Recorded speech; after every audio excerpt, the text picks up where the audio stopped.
dia, boa tarde, boa noite para quem nos ouve. Boa madrugada, de repente, a gente nunca sabe a que horas você vai estar aqui conosco. Meu nome é Carol Ranucci, eu sou professora, sou facilitadora, sou legal designer, sou mãe de gêmeas e trabalho atualmente na Lint. A gente acabou de realizar um evento ontem, dia 5 de setembro, em parceria com a CLOB, com a Future Law e com o The Hub. Hoje estamos aqui no The Hub, conhecendo esse espaço maravilhoso aqui. Na verdade, para discutir um pouquinho sobre tudo que foi co-criado com relação às discussões e rodas de diálogo do livro Legal Operations, Como Começar. Coordenado pelo Guilherme Totti, o Paulo Samico, a Tainá Carneiro e o Vitor Cabral Fonseca. Eu estou muito feliz, muito honrada e muito animada para bater papo com duas pessoas que eu admiro profundamente. A Laura Davis Matar, gerente de cidadania corporativa, diversidade, equidade e inclusão do Matos Filho. Por outro lado, o Paulo Samico, que também a gente conhece de longa data aí na área de Legal Operations, tem aí o papel atualmente na Mondelez de transformar o jurídico da Mondelez há tanto tempo no jurídico, e por outro lado é meu grande parceiro aí de iniciativas como a de hoje. Eu não vou ficar lendo currículo, porque isso é profundamente entediante e chato, mas eu vou pedir para que em detalhes ambos se apresentem. Vou dar a palavra primeiro para as mulheres, para Laura. Laura, por favor, conta pra gente quem é você, sua trajetória e como é que você veio parar aqui hoje, por favor. Bom, primeiro, super obrigada pelo convite, é um prazer enorme estar aqui.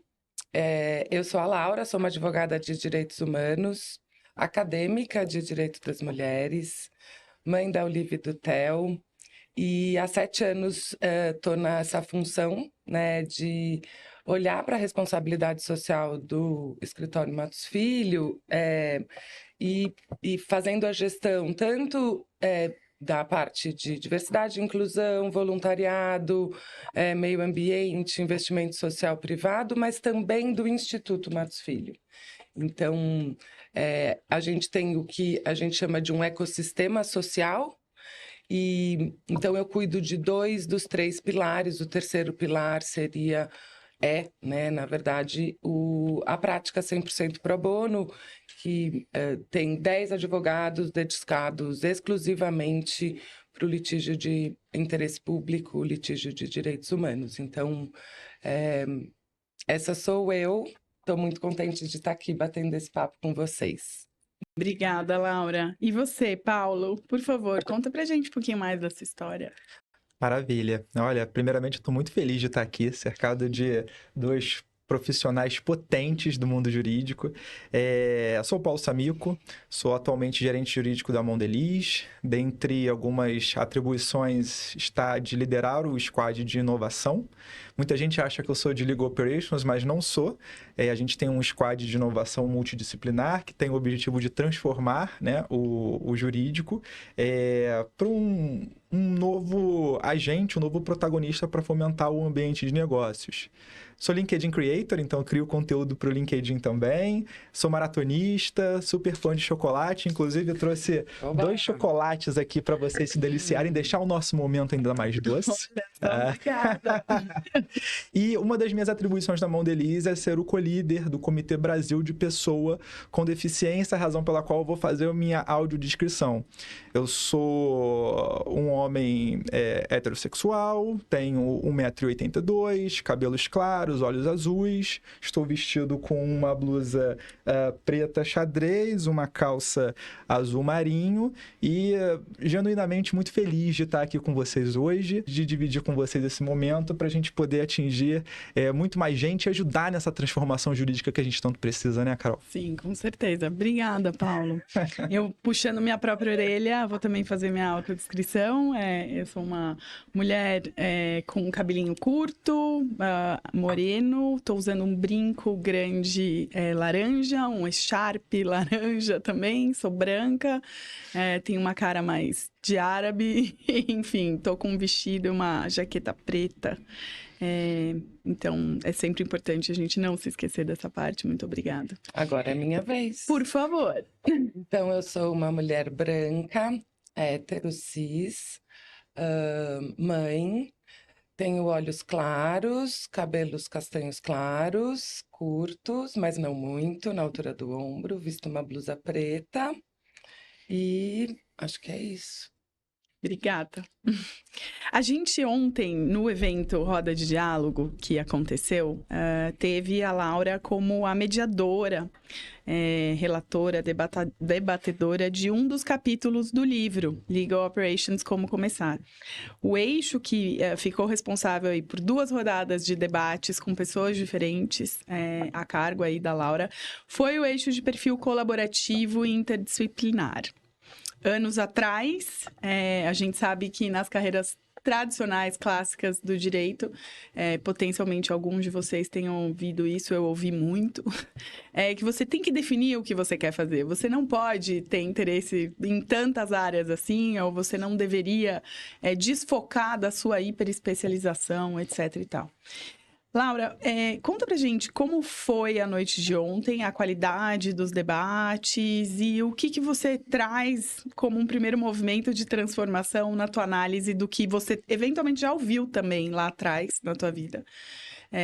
Acho que sim, de que a gente não poderia navegar na interdisciplinariedade e que, eventualmente, o papel jurídico ele não é um papel de colaboração. Por favor. Bom, a noite de ontem foi incrível. Né, as 2 rodadas foram super interessantes. A gente passou na primeira rodada muito pelo tema do compromisso genuíno da liderança para promover uma mudança cultural nas organizações do ponto de vista de diversidade e inclusão.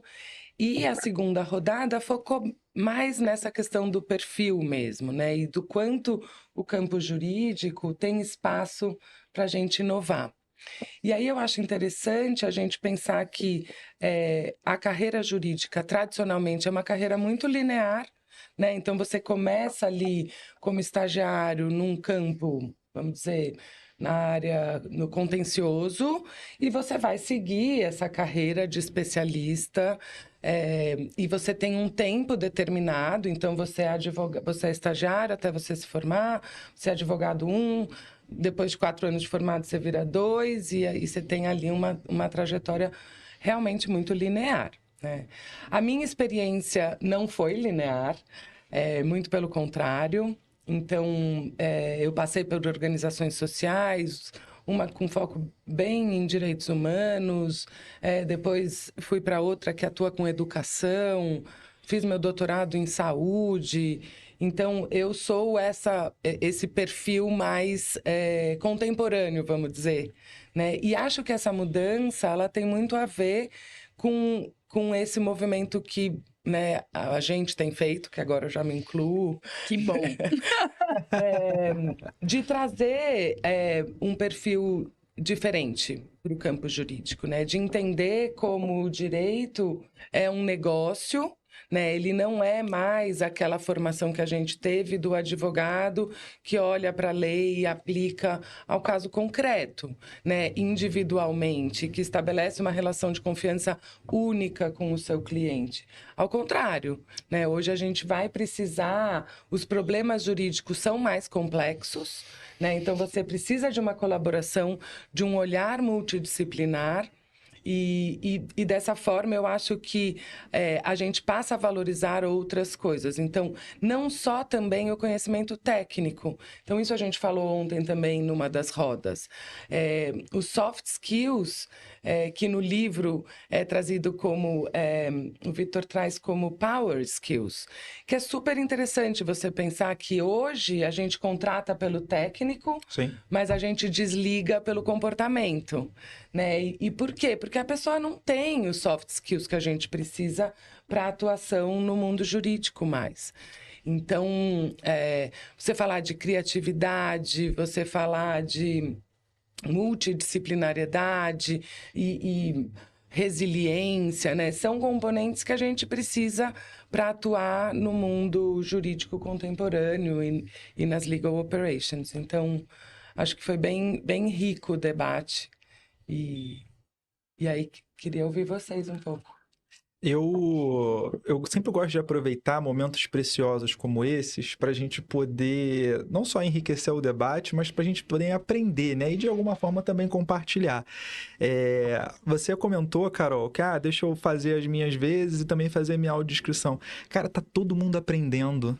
Eu não sabia a magnitude, a importância que é a gente se autodescrever antes para atingir, né, pessoas com deficiência visual.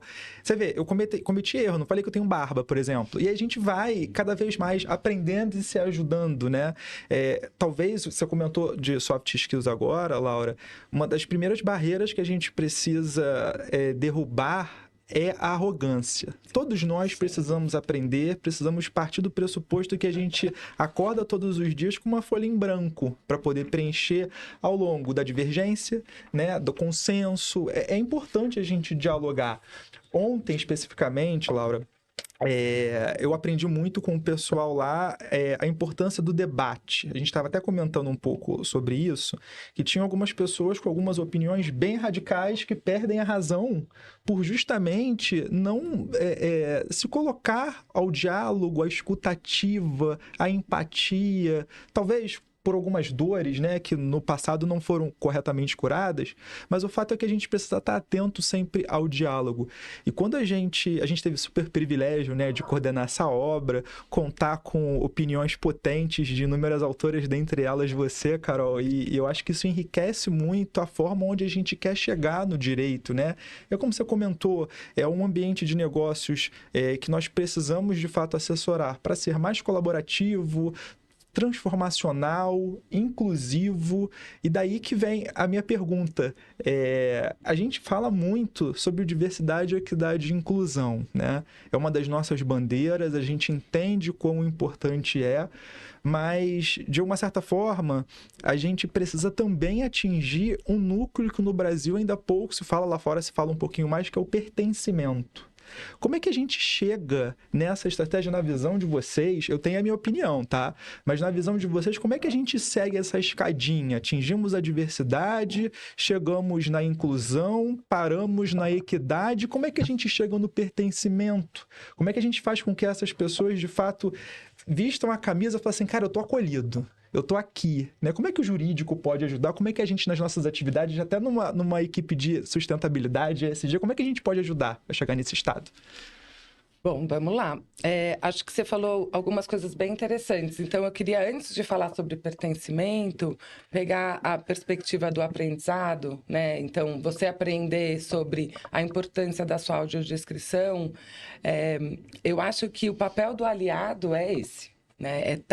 Ter a humildade para aprender pela experiência do outro, de uma forma bastante empática, e não tomar no pessoal, né? Porque muitas vezes, vamos dizer que a gente tivesse uma pessoa com baixa visão aqui, que falasse, não, mas quando eu te cumprimentei, eu percebi que você tem barba e você não falou que você tem barba. Exato. Né? E aí a gente fala, nossa, mas então né, você fica você toma no pessoal, você acha que é com você, quando na verdade é sobre o outro, né? Então, ser um aliado da diversidade, equidade e inclusão é você entender que não é sobre você. É isso aí. E que é sobre o outro e que você vai precisar aprender sobre aquela experiência. Agora, promover o pertencimento, né? E de fato, essa é a bola da vez, é super difícil. E eu trabalho no Matos Filho e é um escritório de ponta, né? E tradicionalmente muito elitizado. Sim. Então, a gente já tem de cara essa barreira, né, do pertencimento. Então, a gente viu muita gente chegando lá e falando, não, mas isso aqui não é para mim. Né? E a gente falando, sim, a gente quer você aqui. E eu acho que o grande salto da inclusão para o pertencimento tem a ver com o quanto a pessoa se sente representada naquele espaço. Então, não adianta você ter uma pessoa preta. né? Você vai precisar ter mais pessoas pretas, você vai precisar ter pretos na liderança. Não adianta ter uma pessoa trans, vale a mesma lógica, né? Mas, principalmente, além da representatividade, ela se sentir valorizada. Sim. Sentir que ela agrega ao negócio, que ela tem voz, que ela participa das tomadas de decisão que afetam ela. Perfeito. Né? Então, o pertencimento está muito próximo ao que nos direitos humanos a gente chama de direito à participação, né? Que é poder contribuir com as políticas que lhe afetam. Né, que dizem respeito a você. E ter voz, poder, de fato, falar, ser ouvido e perceber que a sua voz importa. Então, esse é um salto mesmo que a gente ainda tem que dar, né, como sociedade. Então, ouvir as diferentes perspectivas certamente traz inovação, né? Certamente tem um valor agregado que a gente não consegue nem medir. Sim. Mas que a gente ainda não necessariamente consegue promover nas organizações. Mas a gente está avançando, né? Sem dúvida. Nossa, só da gente ter essa clareza já, né? Então, os gestores de diversidade e inclusão já têm essa clareza. E isso são vozes ainda dissonantes, mas que vêm contribuindo para que isso seja tornado política, práticas, que esteja incluído nos processos. Então, acho que a gente avançou bastante, felizmente.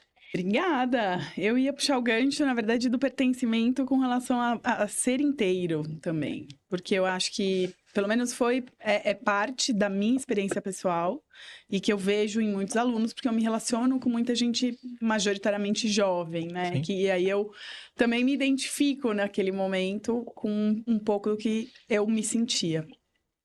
Durante muito tempo, eu tinha o meu lado A e meu lado B. Era o lado A da São Francisco, que tá lá fazendo estágio, tentando se encaixar, e o lado B da menina que ia empreender em Jericoacoara, vendia roupa indiana em Jericoacoara nas férias, e era meio riponga, assim.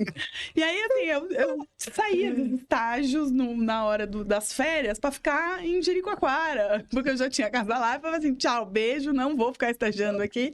E eu ficava navegando no A e no B o tempo todo. Isso me incomodava, porque, assim, eu sou uma pessoa inteira, Isso. né? Eu queria muito poder praticar a profissão que eu tomasse a decisão de praticar, podendo me apresentar tal como eu sou, né? Uma pessoa inteira.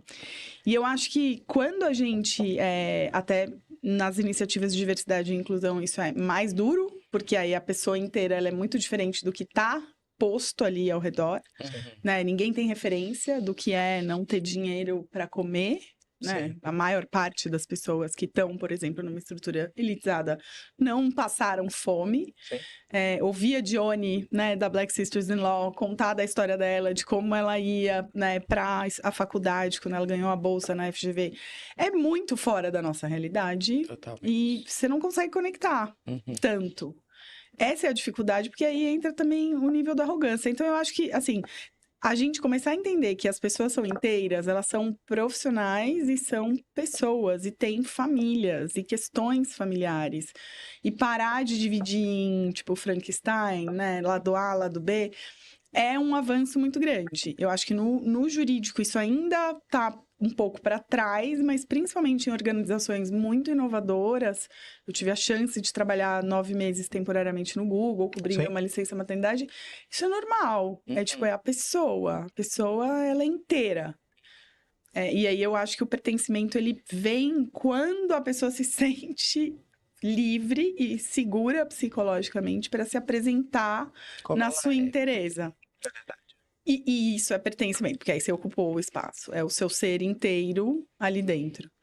Então, como é que estruturalmente, né? Por exemplo, as organizações de vocês hoje criam rituais, eventos, sei lá, conteúdos, para que estas pessoas possam se apresentar por inteiro? Eu acho que a gente, como sociedade, né, as organizações, elas são uma representação do mundo lá fora, né? Então, a nossa sociedade ainda tem muita dificuldade de entender, né, as variadas identidades. Então, no ambiente de trabalho, você tem medo disso impactar sua carreira, você tem medo disso, de alguma forma, gerar desconforto. Então, tem todo um exercício mesmo de trazer essas vozes para que outras pessoas possam ouvir. Então, a gente tem produzido muito conteúdo. Então, a gente fala sobre, enfim, dados mesmo, né, das diversas populações. Então, sobre as mulheres negras, sobre as mulheres lésbicas, sobre as mulheres trans, sobre as mulheres com deficiência, porque isso é relevante. Você, contra dados, não há argumentos. Eu adoro essa frase. Né? É muito maravilhoso, porque é verdade. Quando você produz conteúdo de qualidade, citando a fonte, assim, desculpa, mas está aqui, né? Contra isso, o que você vai falar? Então, a gente tem feito eventos de sensibilização, produzido conteúdo, participado de fóruns empresariais em que você troca experiências. Acho que é por aí, assim. E ainda assim, a gente já avançou muito, mas tem um longo caminho pela frente. E o legal é que, assim, ontem a gente... Pra você que tá ouvindo a gente aqui agora e sintonizou do nada, assim, meu Deus, eu tô perdido, me ajuda, porque não tô entendendo da onde que surgiu esse podcast. Foi muito provocado pela Carol, a gente fazer essa roda de diálogo, liderado, organizado por vozes femininas potentes nos seus mais variados momentos de carreira, para poder, de fato, a gente aplicar na prática tudo aquilo que a gente defende no livro, né? E a gente, eu não vou falar nomes, a gente combinou isso, mas a gente foi criticado, né? Eu e o Guilherme, especialmente, porque é um evento voltado para essas vozes potentes, né? E é importante... Pasmem, é surreal falar isso, eu até me envergonho. Em 2023 ainda a gente tem que falar sobre isso, isso tinha que ser uma realidade, né? A gente tinha que ter um equilíbrio entre homens e mulheres, se você olhar pela especificidade do gênero. Mas enfim, a gente foi criticado porque simplesmente uma pessoa chegou e disse, daqui a pouco tem que ter cota para homem nos eventos. Eu falei, gente, o que é isso? Que mundo que essa pessoa está vivendo, né? Mas enfim, acho que fazendo uma conexão com a questão do pertencimento, Laura e Carol, assim, eu sempre gosto de... Eu ia usar a frase, mas ainda bem que Laura trouxe ela antes de mim, assim, contra dados não há argumentos, né? Como é que eu vejo as organizações, especialmente o jurídico, sendo um ator decisivo para ajudar nessa bandeira que a gente tanto defende do livro, né? Eu vejo o pertencimento como um gênero, tá? E aí a gente desdobra ele em dois, né? Em duas espécies. Tem muita empresa e muita organização que utiliza diversidade, equidade e inclusão como uma estratégia de negócios, né? Isso é super importante, mas também, ao mesmo tempo, é complicado porque você tem que entregar fatos. Você não pode só dizer que você é diverso no LinkedIn, lá no dia da visibilidade, né? Trans, no dia do orgulho gay. Você não pode fazer isso, né? Você tem que realmente trazer na prática benefícios inclusivos. Você tem que, enquanto jurídico, defender, ter uma atuação pro bono, né? Como a Laura comentou aqui há pouco tempo. Efetivamente ter espaço na sua equipe para você, enfim, entrar em estratégias multidisciplinares para você defender de fato o posicionamento da tua organização. Isso, assim, é super relevante. Aí eu vou contar rapidamente como é que a gente se divide, se estrutura lá na Mondelez para poder até mesmo inspirar outros times, outras empresas. Cara, a gente tem, milhões e é milhões mesmo, né? Milhões de CNPJs ativos de pequenas e médias empresas que, guardadas as proporções da sua realidade, talvez possa copiar e fazer uma coisa melhor, mais voltada para o seu dia a dia, né?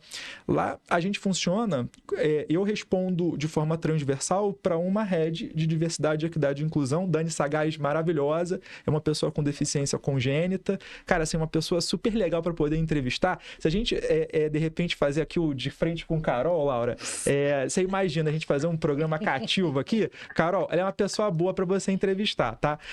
Não é porque é minha chefe, não, ela é maravilhosa, tá? A Dani, Maravilha. ela tem abaixo dela 4 estruturas de divisão de diversidade, equidade e inclusão, que é a Genus, que é especificamente preocupado com questões voltadas a pessoas pretas e pardas, né? Olha muito para a questão étnico-racial. Nós temos o WIN, Women in Management, um pilar voltado para mulher em espaços de liderança, que aí orgulhosamente atingiu quase 52% de mulheres em cargos de liderança na empresa inteira, board, jurídico. Isso é muito legal para uma organização gigante como a Mondelez, gente, isso é maravilhoso. Pessoa com deficiência, que tem 3 líderes, né? Sou eu, Roberto e o Alessandro. Alessandro é uma pessoa com deficiência, um executivo de vendas, fez 10 anos de casa, cara maravilhoso, pô, aprendo bastante com ele todo dia. Eu falei assim, Alessandro, pelo amor de Deus, me ajuda. Cara, a Beta também. A gente decide tudo na liderança colaborativa, que é uma soft skills super importante, que a gente precisa cada vez mais estar atento, até para construir, né, a questão do diálogo, do bom senso, do pertencimento da pessoa realmente participando do processo de decisão, da decisão com base em dados. E, finalmente, nós temos o Pride, que é toda as questões voltadas para orientação sexual. A Natália, que participou com a gente ontem, ela é uma pessoa super atuante no comitê de Pride. Aqui o líder é o Thiago, que é o meu gestor imediato no jurídico. Olha isso, é o jurídico se embrenhando na estratégia de diversidade, equidade e inclusão da organização. E, por outro lado, Carol gosta muito disso, né? Quando a gente fala de números e curiosidades. A gente tem também o Job Roping, que é o quê? Que esse ano foi divulgado de que os brasileiros, eles estão em média 2 anos e meio nas organizações, escritórios, né? Porque eles já não estão mais considerando que o pertencimento faz a diferença na vida deles. Surge uma proposta boa do dia para a noite, o cara pula. Ele não está nem ainda mais com a questão do home office, né? A questão de você trabalhar em diversos lugares, talvez isso ajude ele. E aí é que entra a organização com a questão do pertencimento para você poder superar esse desafio. Lá na Mondelez, por exemplo, a gente constrói todo um case de nação Mondelez, né? Você pertence a uma nação, você usa a hashtag isso é ser Mondelez, né? Você veste o crachá para trazer o orgulho. Acho que aí as organizações, Laura, eu vou emendar numa pergunta para você e para você também, Carol. Assim, a gente vai se perguntando, vai respondendo e tá numa bagunça organizada. Com certeza. E aí, trazer uma pergunta para você. Como é que a gente chega, em todo esse espaço e com todo esse contexto, a situação de furar a bolha? Porque às vezes eu tenho a sensação, a gente até comentou sobre isso, a gente fala muito pra gente mesmo, né? Porque a gente já está esclarecido, a gente já está ciente do que é preciso fazer, do que é preciso mudar, mas como é que a gente constrói o diálogo e a ponte com quem é radical e pensa diferente? Paciência que a gente precisa ter, Laura? Essa é a pergunta de $1 milhão.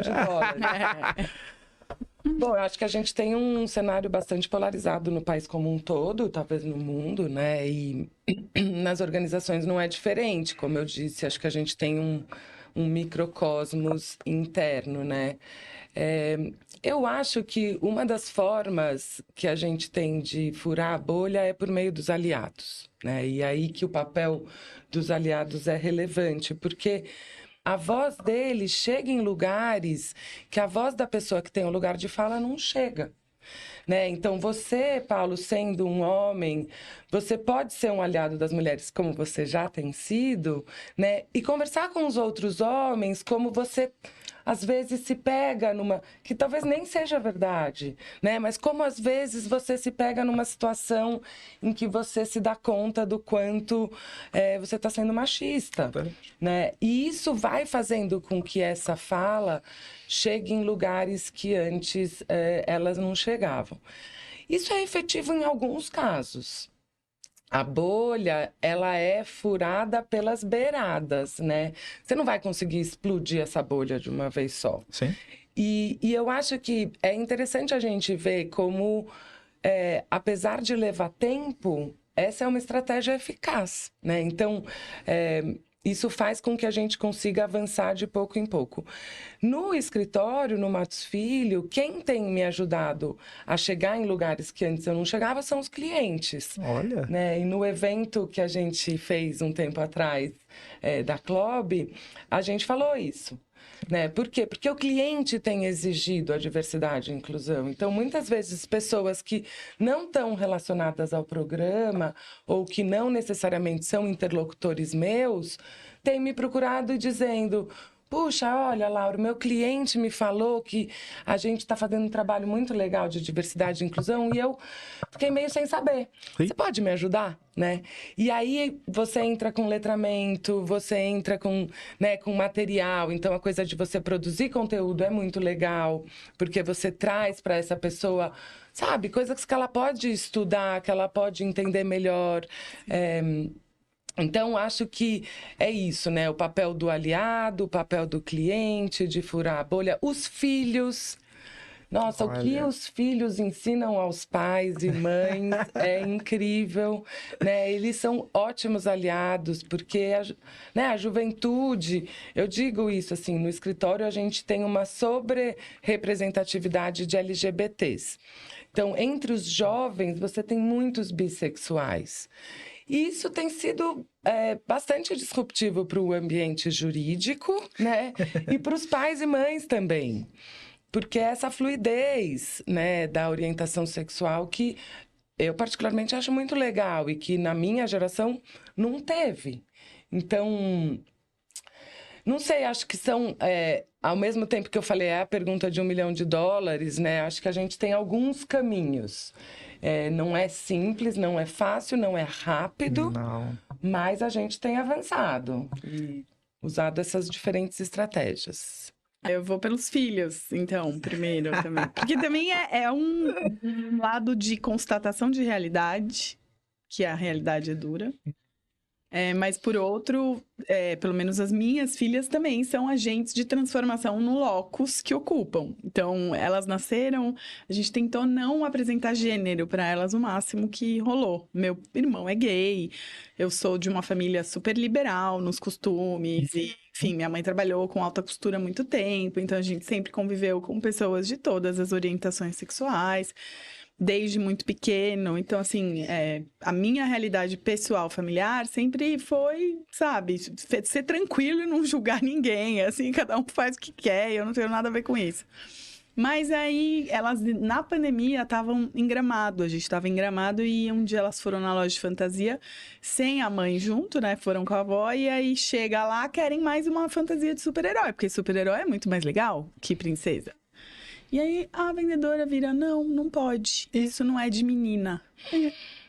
Elas ficaram tão arrasadas, elas tinham 2 anos e meio. Mentira. E aí elas não compraram, era, sei lá, mais um Homem-Aranha, um Superman, alguma coisa assim. Compraram lá a princesa, chegaram em casa meio abatidas, assim. E aí, assim, durante um tempo elas negaram um pouco a possibilidade, porque ouviram do mundo de que elas não poderiam mais vestir-se de super-heróis. E aí aquilo passou e elas voltaram a se vestir, mas a gente sempre incutiu, assim, daquela idade, pode tudo, só não pode ser careta e desrespeitar as pessoas. Esse é o nosso bordão, assim, familiar. Porque é isso, elas vivem nesse meio, né? Mas estudando no colégio que elas estudam, que tem pessoas de todos os tipos, o que é a realidade. Eu também não quero que ela estude numa bolha e não consiga navegar e se posicionar, né, elas dentro dessa bolha. Elas quiseram chuteiras esse ano. E eu comprei chuteiras. E elas foram alvo de bullying, porque elas tinham chuteiras. E chuteiras era só pra menino. Que coisa, né? Aí você fala... Aí elas, tipo, se empoderaram, não sei o quê, quero jogar futebol com vocês, chamaram as professoras, porque aí os meninos não querem deixar elas jogarem. E são pequenos ainda, tem 6 anos. Pois é.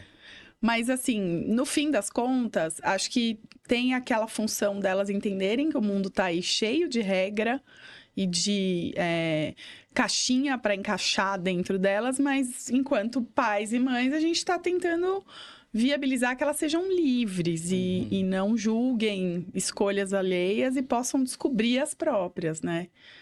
Então, acho que filho é muito interessante, mas também pra você constatar que tá difícil. Mas é porque o mundo é muito binário, né? Assim, isso é uma coisa que a gente vai levar muito tempo para conseguir romper.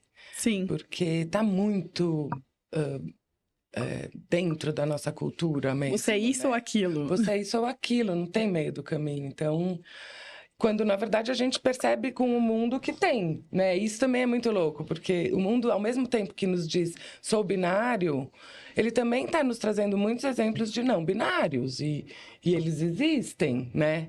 Então, não somos tão binários assim, mas é um desafio.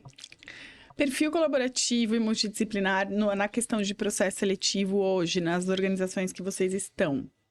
O que são boas práticas ou grandes fracassos quando tentaram, né, impor aí menos viés, né, limitar acesso a dados que parecem ser vieses de gênero, de raça, etc. O que vocês podem compartilhar sobre os processos seletivos de vocês, que vocês, enfim, gostariam de compartilhar no sentido de fracasso ou sucesso, para quem está nesse movimento de conseguir contratar sem cair na arapuca, que é, normalmente, a história de que se analisa diferentemente um currículo pelo simples fato, às vezes, de ser um homem ou uma mulher, enfim, ser uma pessoa, né, que estudou numa faculdade X ou Y. Eu acho que no escritório, no Matos Filho, foi muito importante a gente instituir uma ação afirmativa para jovens negros, né? Eu acho que a gente está indo para a 5ª edição, são mais de 70 pessoas contratadas em cargos iniciais, né? Então, a gente começou com estagiário, na última edição a gente contratou advogados júniores. E eu acho que, e daí, assim, ampliando todo tipo de critério, vamos dizer, né? Então, faculdade, idioma, e, enfim, e tudo mais, vamos dizer, né? Que isso acompanha, porque daí você está falando de classe social, você está falando, né, nesse caso específico, de raça. E foi muito legal ver como isso foi mudando as pessoas e a percepção sobre currículos, né? Porque a gente tinha no primeiro ano 10 vagas, 800 inscritos e a gente terminou com 16 contratados. Basicamente porque os gestores não conseguiram selecionar. Eles falaram, não, mas eu quero os 2, né? E por que isso? Porque o nosso processo seletivo envolve uma dinâmica em que esses jovens podem se apresentar. A gente se propôs a oferecer a aula de inglês, de português, mentoria, uma trilha técnico-comportamental específica. E isso, então, deixava o gestor muito mais tranquilo de que o gap, eventualmente, que havia, seria suprido. Sim. E a gente tem casos muito bem-sucedidos, né? A gente já teve, porque já passaram-se 4 anos, a gente já teve uma primeira turma que foi efetivada, e isso começou a mudar o processo seletivo, né? A gente ainda faz o processo seletivo tradicional. Né? A gente abre, a gente não tem faculdades que a gente restringe, né? Inclusive, a gente tem sócios de outras faculdades que não... sócios laterais, sócios orgânicos que não vieram das faculdades ditas de primeira linha. Mas... apesar disso, eu acho que esse movimento de trazer uma ação afirmativa em que você seleciona entre os negros os melhores, mostra como você tem muita gente boa que você está deixando na mesa. Sim. Né? Porque, assim, diversidade, equidade e inclusão, no final do dia, ela não pode ser outra coisa que não uma estratégia de um escritório de advocacia. Porque quando você está falando só de pessoas... Você está falando de talentos que estão distribuídos aleatoriamente. Então, se eu quero contratar só homem, eu estou deixando muitas mulheres talentosas de lado. Se eu quero contratar só brancos, eu estou deixando muitos... Por quê? Porque você tem esses talentos aleatoriamente distribuídos. Então, eu acho que a gente tem conseguido avançar, mas a gente não consegue uma contratação às cegas ainda. Que seria muito legal. Sim. Mas aos poucos, né? Eu acho que a gente já avançou bastante. Acho que... eu gosto de dizer isso, assim. Acho que a mudança cultural, ela leva tempo.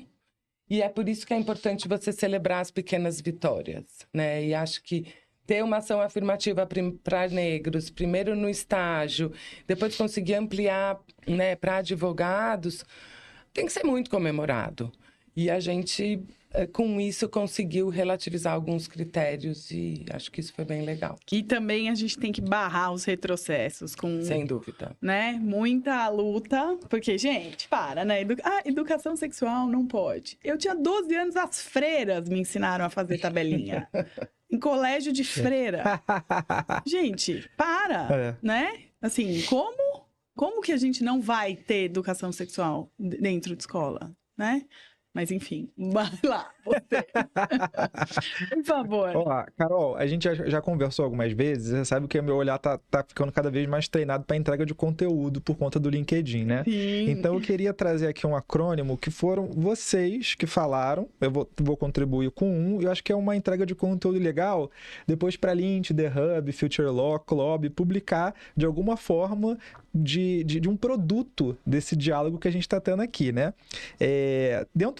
Fazendo um rápido resgate da nossa exposição anterior sobre a possibilidade da gente furar a bolha, né? E ter estratégias para isso, porque é ali que, de fato, a gente vai conseguir fazer a virada de jogo. A gente precisa cada vez mais deixar de falar para os nossos iguais, para poder atingir os diferentes e mudar a sociedade, né? Impactar ela de fato. Vocês falaram da importância dos aliados, sem sombra de dúvida, estou junto com vocês. Vocês falaram dos filhos, mas e quem não tem filho, no meu caso? Aí o que eu uso para substituir?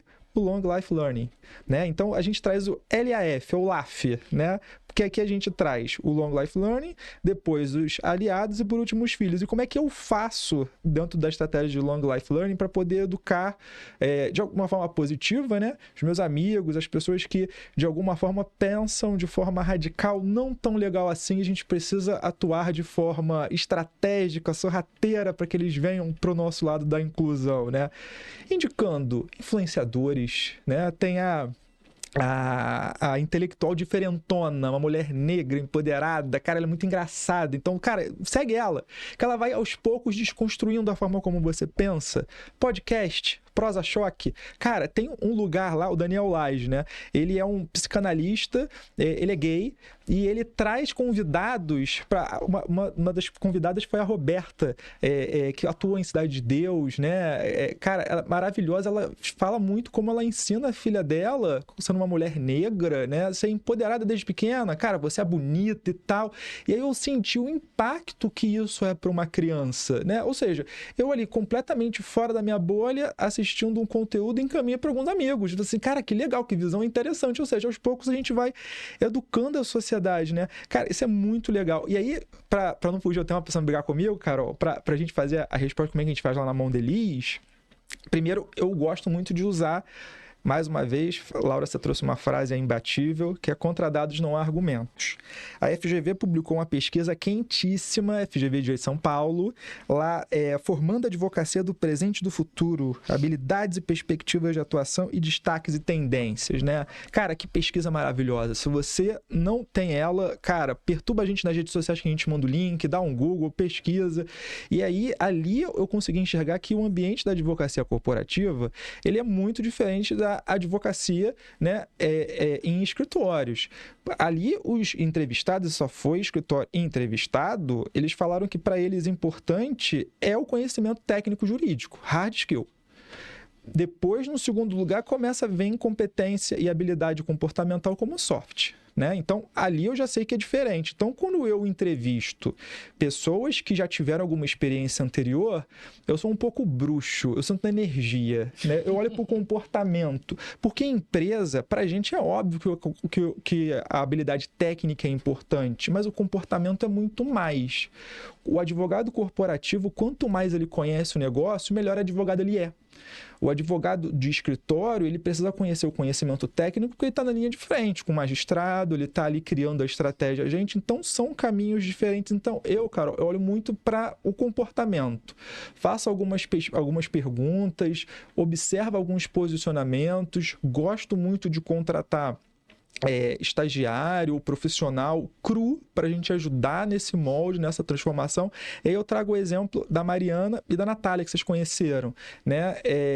Mulheres negras empoderadas, e eu chego para elas e falo assim, olha só, a minha missão com vocês é preparar vocês, não sei se pode usar palavrão aqui, mas para vocês serem mulheres fodas. Vocês vão ser mulheres fodas, porque eu não quero que ninguém em nenhum momento chegue para vocês e fale assim, só tá lá porque você é mulher, tá cumprindo cota. Não. Você está sendo empoderado, você está sendo uma líder de excelência técnica, que você chega lá e fala assim, não é assim, porque é assado, porque eu conheço, porque eu sei. Eu chego para elas e falo isso. Eu falo assim, estou preparando vocês para o que é de pior. Aproveita que aqui é diferente, mas vocês vão encontrar muita gente escrota nesse mundo. Então, esse é o meu trabalho com elas, né? E aí, a própria organização, ela tem alguns direcionamentos, mas também treina a gente para ter um olhar inclusivo. Paulo Samiko falando, não é a mão deles, eu tenho sempre uma tendência a olhar para o pilar de diversidade, né? Acho que de branco, olhos azuis, cabelo claro, isso já basta eu, entendeu? Então, assim, vamos lá fazer a diferença, como você comentou. Gente, eu tô bem interessada aqui quando a gente começa a caminhar para os nossos desenrolares, porque você também tem horário, né? De volta à cidade maravilhosa. Queria ouvir de vocês hoje, 2023, final de 2023, né? Qual que é o ambiente nas organizações que vocês estão com relação a, por exemplo... 2024 a gente vai investir mais ou menos em desenvolvimento, né, de multidisciplinaridade? A gente vai contratar mais ou menos cursos? A gente vai investir mais ou menos em diversidade e inclusão? Porque é isso, a gente conversou muito sobre isso ontem, gente. Não adianta só, né, gogó e sem grana. Não dá para fazer muita coisa. Como é a temperatura hoje, assim, vocês acham, nas organizações que vocês estão com relação ao orçamento de 2024? A gente tem uma mudança de gestão no Matos Filho, né? E eu tenho conversado bastante com o nosso futuro sócio-diretor. Estou super animada. Como é o nome dele? É o Pedro Dias. E eu tô apostando que a gente vai ter mais recurso. E por que eu acho isso, né? Eu acho que uma nova gestão é sempre uma oportunidade de você repensar. Então, o Pedro traz muito uma proposta de que a gente tenha foco. E aí, eu já tenho definido o meu foco em diversidade, equidade e inclusão. O foco racial, ele é a priori, né? Assim, não tem como, num país tão racista quanto o nosso, a gente não focar em raça. Então, esse, para mim, é o foco desde sempre e vai permanecer bastante tempo. E acho que parte disso é olhar para fazer um assessment, por exemplo, dos casos bem-sucedidos dessa ação afirmativa. Quem foi efetivado, por que foi, como que foi esse processo, né? Quem não deu certo, por que não deu certo. Então, olhando sempre para o pipeline, né? Para a gente ter uma sucessão negra também no escritório. Mas o meu outro foco são as mulheres, né? A gente sabe que o mercado jurídico está bastante feminizado.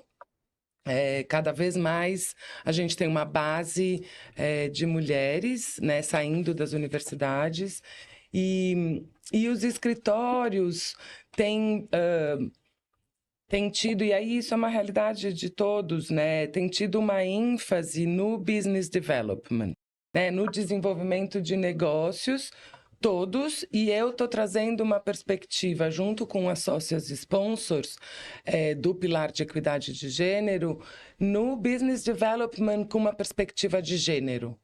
E para treinar habilidades que normalmente as mulheres não são treinadas, para pensar em como que a gente faz para seguir com networking, prospecção de cliente, cross-selling, etc. E para que isso seja possível, para que a gente possa reter cada vez mais esses talentos femininos, né, as mulheres, ter uma cultura de parentalidade dentro do escritório, para que aquelas mulheres, e aí todos, né, que têm filhos, independente, mulheres, homens, casais homoafetivos, trans, etc., que possam se sentir acolhidos nesse ambiente. Então, eu estou apostando em ter mais orçamento, mais engajamento da liderança e mais foco também. Que bom. Parabéns. Animada. E você? Cara, olhando e ouvindo, né? A Laura falando, a gente vê e como a gente não tem muito caminhar, né? Como mais escritórios, mais espaços poderiam pensar dessa forma e a gente, de fato, conseguiria atingir uma mudança que a gente quer para a sociedade tão mais rápido, né? Sim. Gente do céu, cara, parabéns para vocês, né? Eu acho que é uma luta que muita gente precisa ser inspirada, assim, e de fato, assim, admiração, Laura, legal. Recíproca.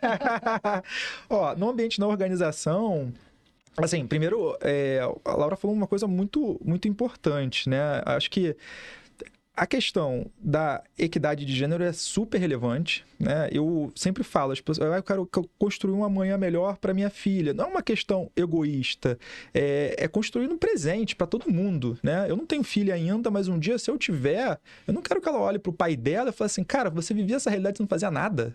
Ah, pelo amor de Deus, gente. A gente tá em 2023, né, cara? A gente sempre fala isso. 2023, você acorda. Você tá em que ano? Anos 70, anos 70? Anos 70 até era legal, né? Porque anos 70 a gente tinha o pessoal lá crazy, depois a gente ficou meio conservador, chato pra caramba, e agora a gente tá acordando de novo, né? Mas enfim, cara, são mais de 300 anos de escravidão, né? Como é que você vai mudar essa realidade? Com muita luta, né? Você vê, gente, escravizar um ser humano, diferenciar ele pela cor da pele. Gente, o que é isso? Que mundo é esse que a gente viveu, né? Então, assim, a batalha é muito grande, são muitos desafios a superar, não houve nenhum tipo de compensação. Quem gosta de história, cara, sabe muito bem disso. Quem não gosta, infelizmente, ou porque não estudou bem na escola, tem dimensão do que foi aquilo. Você precificar uma pessoa e depois você termina um sistema desse sem nenhum tipo de compensação do dia para a noite. Eu vivo no Rio de Janeiro, Carol comentou bem, cara, e lá a gente vê a história da cidade e a história do país passando por todos esses aspectos. As favelas surgiram, a população marginalizada, enfim, a gente tem muita coisa que fazer. Um dado de mercado me assusta, Carol, porque nossa assessoria de imprensa sempre informa a gente com alguns pontos relevantes. Eles têm observado que algumas pesquisas de mercado têm apontado para uma queda de discussão de diversidade, equidade e inclusão. É uma matéria que já não vende tanto. Se não vende tanto, por tabela, as empresas não estão investindo. Sim. Só que a gente não pode esquecer que a sociedade de verdade está lá fora, não está nas manchetes dos jornais, não. Assim, são muitas batalhas ainda, então eu faço um apelo, não sei se a nossa audiência vai chegar a tanto, né? Mas, enfim, o fato é que a gente não pode desistir.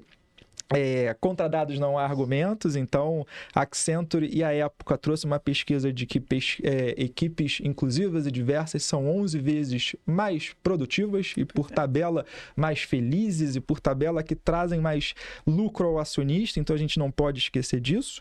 Na organização em si, o investimento ele é contínuo, porque, de novo, faz parte da estratégia de negócio, então a gente entende que ter uma nação de colaboradores diversos, nós vamos atingir consumidores diversos e que, portanto, nós iremos, de fato, produzir mais, dar mais lucro para o acionista, vamos impactar a sociedade de forma certa, produzindo o snack certo para as pessoas certas e por aí vai. Então, assim, a parte institucional, não vou ficar fazendo muita propaganda não, porque nem posso, não foi autorizado, mas eu acho que, falando do jurídico em si, eu tenho contato com muitos amigos de escritório, de departamento jurídico, e muitos deles estão muito animados com termos de investimento. Assim, as organizações, algumas ainda estão apontando, de fato, destinando recursos.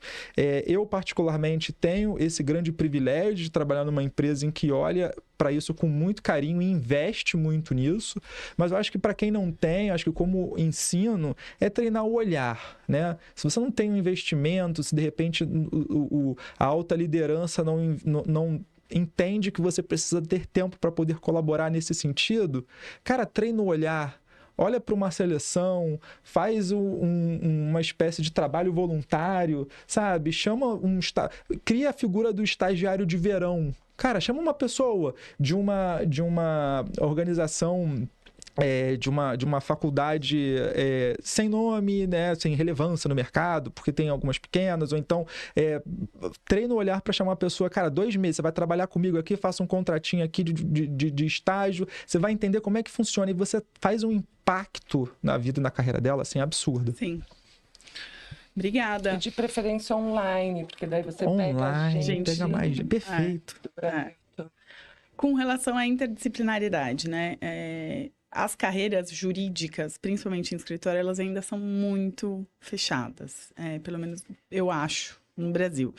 Se a gente pega o maior evento de Legal Design que vai acontecer em breve, que estarei lá no Legal Design Summit da Finlândia, quem são os patrocinadores maiores? Simmons & Simmons, DLA Piper, com áreas enormes hoje de Legal Design, de pessoas que vieram do direito e que fazem ali dentro design thinking, design sprint, design de serviço para melhorar o serviço prestado por esses gigantes, né, de big law internacionais, que são Simmons & Simmons e DLA Piper.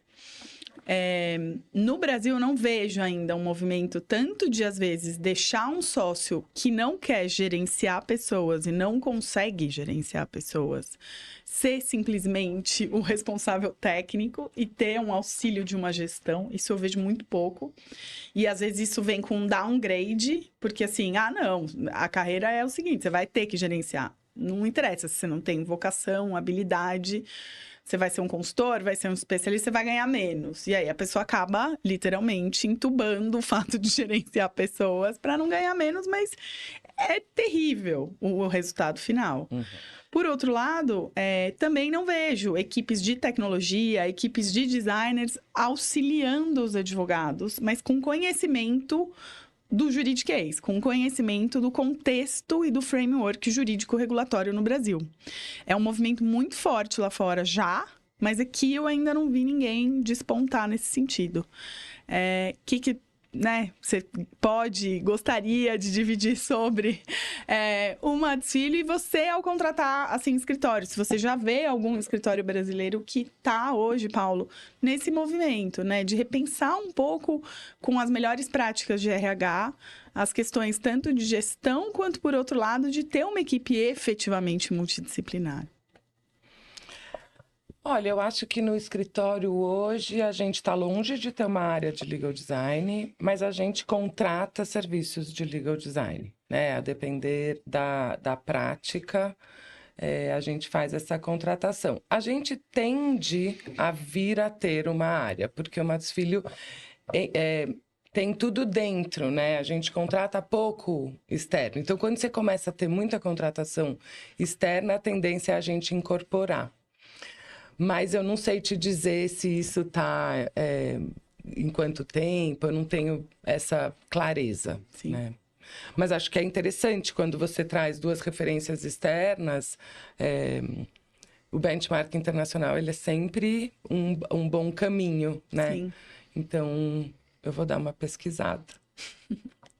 E você? Carol, a gente lá na organização, né, e eu vejo também outras empresas fazendo isso, nos contratos a gente faz questão de colocar a cláusula de responsabilidade social, né? E, infelizmente, muitas empresas sofrem desse mal de não conseguir fiscalizar o cumprimento dessa cláusula.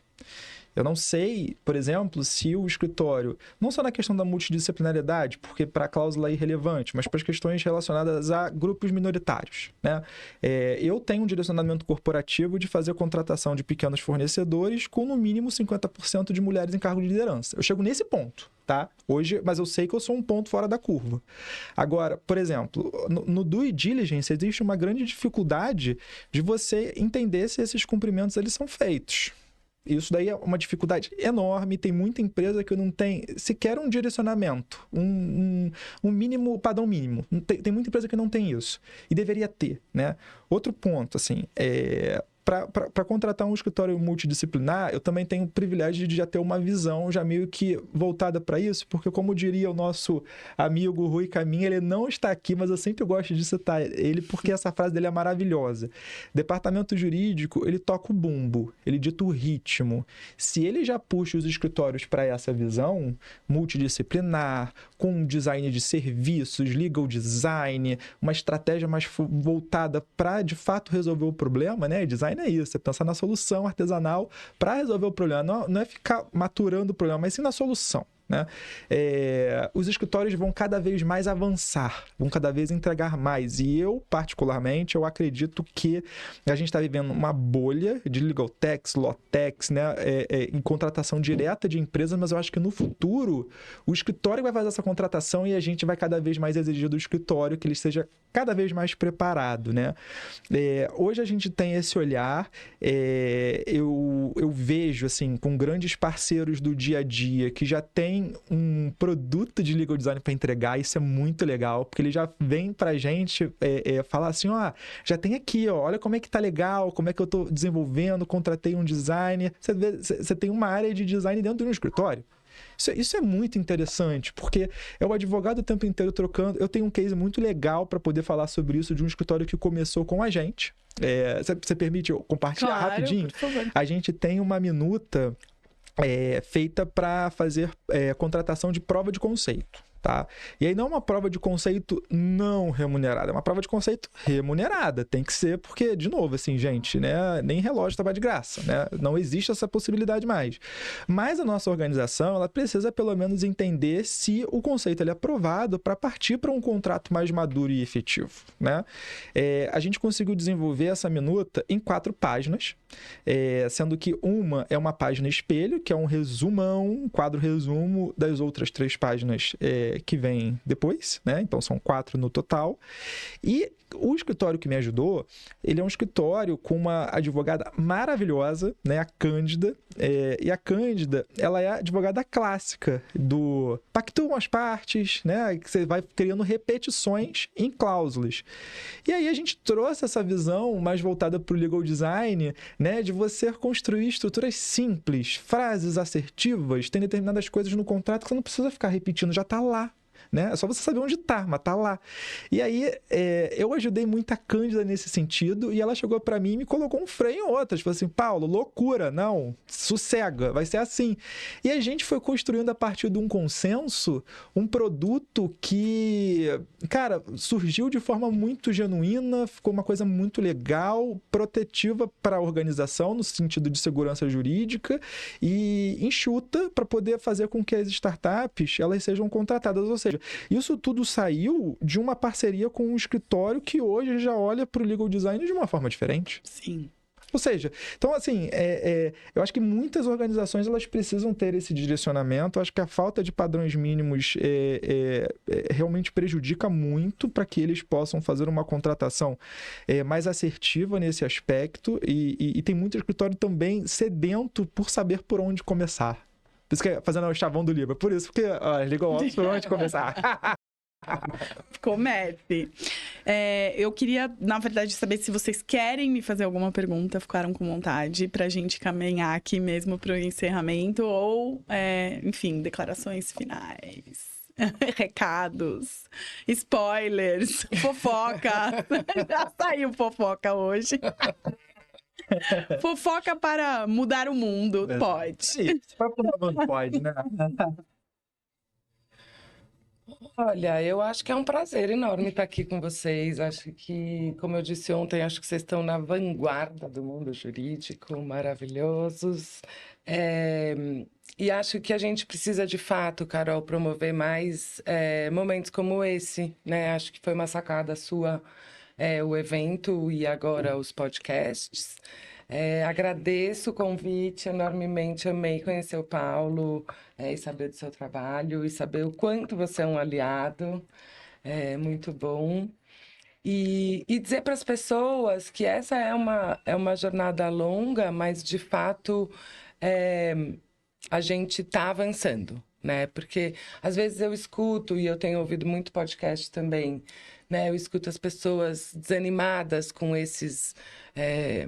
com a falta de diálogo, polarização,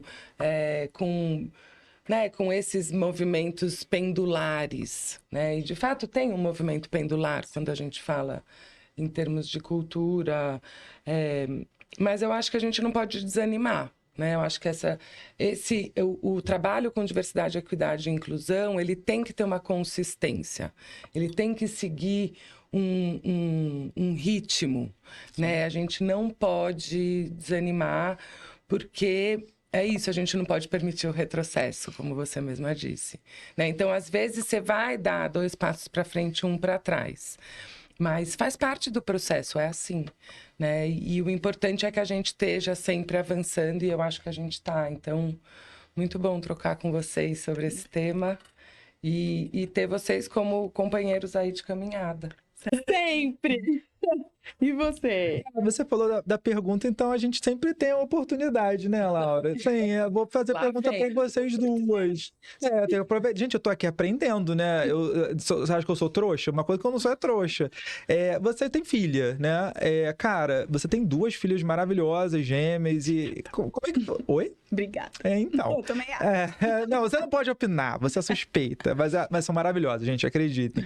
E, cara, se você pudesse mudar uma coisa no mundo tal qual a gente está hoje, a gente está aqui construindo um espaço de diálogo, né? Super aí organizado pela Carol, não me canso de dizer isso, porque, cara, isso surgiu, bastidores para vocês. Todo o encontro, ele surgiu de um momento, aqueles momentos de genialidade característicos de Carol Ranucci, em que ela pega num restaurante no Rio de Janeiro uma folha de papel e ela vai rascunhando. Saiu exatamente assim, um monte de garrancho. Aí ela fala assim, Paulo, o Guilherme tava do outro lado, confia em mim, dá certo. Aí, gente, confiança, né? Confiança. Deu certo, deu super certo, foi maravilhoso. A gente saiu lá ontem, cara, assim, tinindo de felicidade, e o produto tá aqui hoje. Laura, maravilhosa, organizou um dos eixos do livro. Cara, assim, que coisa legal a gente ter esse espaço de cocriação. Mas indo pra minha pergunta, pra não enrolar. Se você pudesse mudar alguma coisa na sociedade de hoje, que a gente está querendo aqui tanto transformar, só uma só, para tuas filhas encontrarem uma realidade corporativa, profissional melhor daqui a alguns anos, o que seria? Para você também, tá, Laura? Tem um menino e uma menina. Nossa, mais difícil. Mais difícil. Puxa, então, eu acho que minha grande preocupação é segurança física, sabe? Com relação a elas. E que sempre foi o meu grande... né? Nunca me impediu de fazer várias coisas, mas é algo com que, se você é uma mulher, você tá sempre ligada em violência sexual e violência física, né? E abuso, enfim.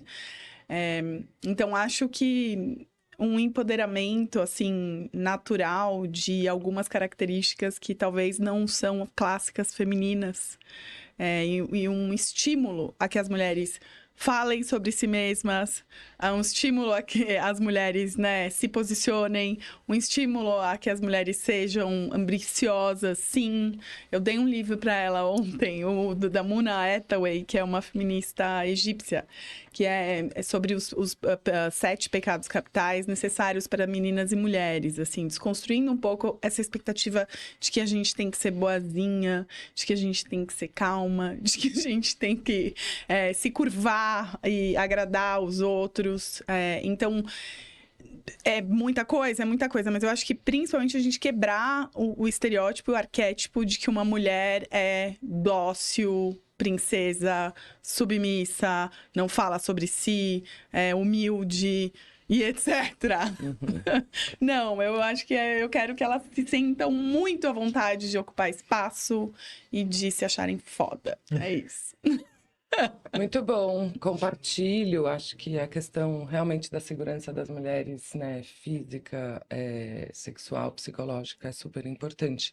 Mas, como a Carol falou, eu tenho um filho homem também. E quando eu penso no futuro, né, desse país, eu queria um país com menos desigualdade. E aí eu acho que quando a gente fala em menos desigualdade, a gente está falando de menos discriminação, né? Porque a discriminação nada mais é do que uma restrição ao exercício de um direito. Então, uma restrição, uma limitação, um impedimento, né? Então, quando você reduz a desigualdade, você amplia a efetividade dos direitos humanos. E aí eu acho que as desigualdades sociais, mas também e talvez principalmente as raciais, né? Porque daí eu não tenho dúvida que a violência diminui, né? As crianças vão mais para a escola, você tem uma educação de maior qualidade. Então, acho que esse é um fator, é um gatilho que desencadeia uma série de preocupações minhas. Então, eu acho que esse é um mundo melhor, né? Desde que democrático também. Também. Por favor. Por favor. Acho que a gente pode terminar aqui o nosso podcast. Acho. É isso. Gente, obrigada. Muito obrigada, viu? Incrível. Pessoal, obrigada por terem ficado conosco. Boa tarde, boa madrugada, bom dia, boa noite. E até o próximo. Até o próximo.